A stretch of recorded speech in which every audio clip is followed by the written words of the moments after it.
Everyone welcome to my vlog. आज चाहिँ माता तीर्थ औँसी हैन मदर डे परेको हुनाले घरमा चाहिँ रौनक थियो अनि सब आउनु भएको थियो, सब रिलेटिभ्सहरू अनि ग्यादरिङ गरेर हामीले सेलिब्रेट गर्न थाल्यौँ। अब यहाँ चाहिँ केक काट्ने भन्ने चाहिँ तर्खर थियो। हाम्रो क्युटी वाउ, हाम्रो क्युटी कति मोमेन्टमा चाहिँ हामीले अब केक काट्नेको लागि तयारी गर्दै थियौँ। हेलो क्युटी, हेलो हेलो कस्तो राम्रो बन्यो। आहा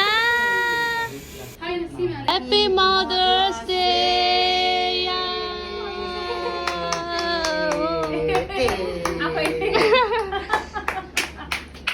कट गरिसकेपछि माइजूले सबैलाई बाँड्नु भयो।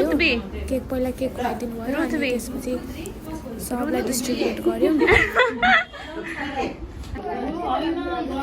प्लेट ल्याउँछु कि दिदी वार्दैन कि ल कतिवटा चाहियो ल खाएन अब मिठोला पास गरे हुन्छ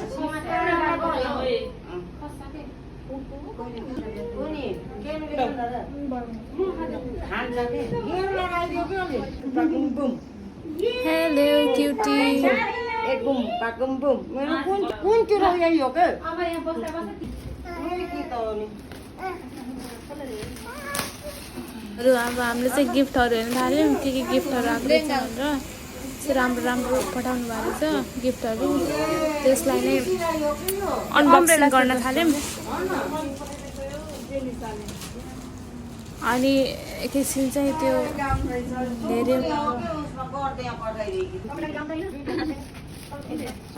पनि गिफ्ट एकदम मनपर्छ। उसले पनि खोलेर कति राम्रो हो भन्दै थिइन्, त्यहाँ कलर हेर्दै थिइन् नानीले पनि। नानीलाई पनि यस्तो कुरा चाहिँ एकदम मनपर्छ क्या।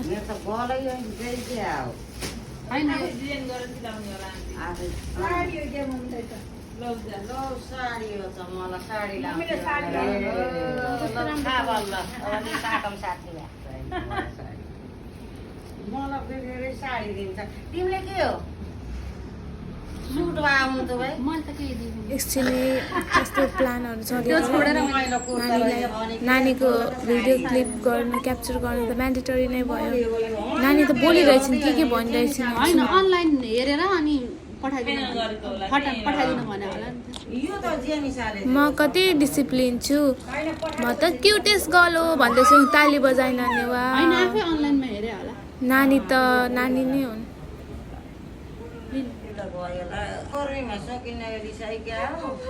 रहेछन् त्यहाँ कति राम्रो मान्छे हो भनेर हेरेको हो कि।